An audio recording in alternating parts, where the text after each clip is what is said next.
based on the nature symbols of the Rig Veda. The photograph we see is of Dahare Lake. The entrance to Dahare Lake, that is above Kartinetta in Samujit district. As we approach the entrance, we can see a huge stone.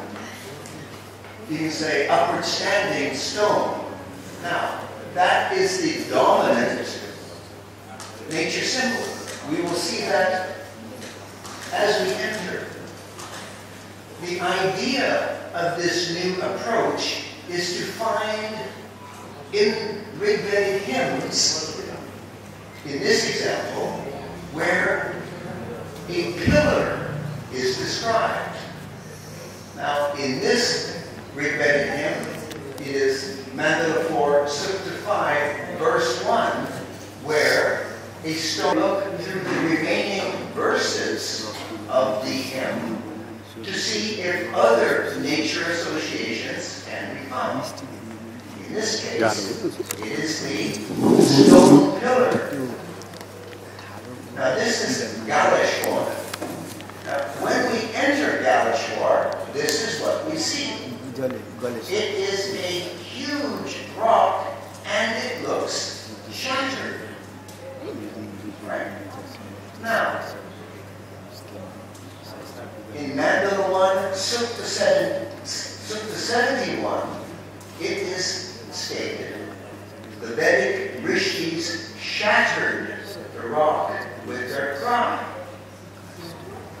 This is obviously the main nature symbol at Galeshwar. The idea then is to look in the remaining verses of Sukta 71 to see if other nature associations can be made. But before doing that, let's go back and look at it. This is Annapurna from Panchasi. Right. Now, in Mandala 5, Sukta 19, verse 1 is described a map of the mother. Annapurna is the mother, and in the center of her lap is the holiest peak in Nepal, named Machiputra. Now, it does not look like a fishtail, correct?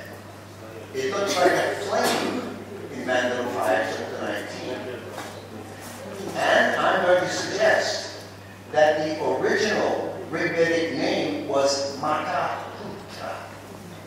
Putra meaning sun, S-O-N, sun, upward pointing stones, the mystic fire, or a wood fire. Now, any mother that holds a son in her lap holds him in the center. So the point to take note of here is that Mataputra does sit in the center. The yellow line outlines the southern cliffs of the Annapurna Massif. On either side is a huge river. On the eastern side is the Marsagandi. On the western side is the Kaligandaki. So we can actually measure and check if Mataputra does sit in the center. This is an example of that methodology where we are looking at the nature of the site before we, you can say, establish the Rigvedic associations.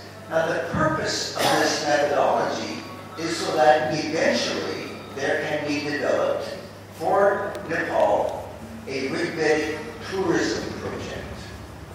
Now in Sri Lanka, when we visit Sri Lanka, there is a very large tourism project based on the Ramayana. Right? So this methodology is to develop a parallel in the Himalayas. Now, when we look at the other associations of Galeshwar, obviously there's dawn. See, we can see that in Galeshwar. And here it's the ray. Now, these are nature associations that are visible. We need not imagine any abstraction. These are all visible nature symbols that we can see from Galeshwar. Now, I'm not going to get so far into the birth, capital B, but it's, again, in Galeshwar, they have fire. Right? It's a Shiva temple now. And in the temple, they have a flame.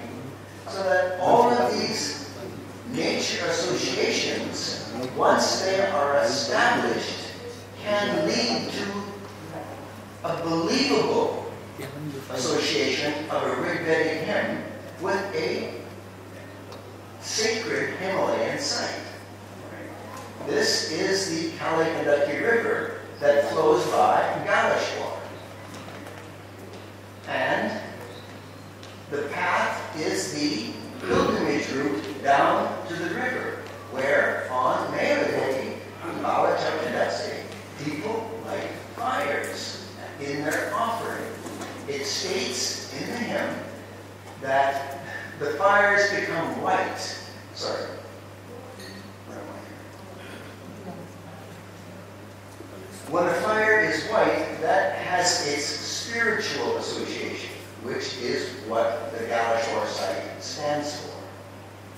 Now, in the middle of the Galeshwar site is a water pond, and the water comes through the rock. In the Rigvedic hymn, that is described as the sap of essence. Now, once again, Rigvedic hymns are mystic poems. So we want not to approach them from a scientific perspective. We want to approach them from a mystic perspective and understand that they are describing a sacred nature. Okay. This essence slips down the river. That's the Kalikandaki River.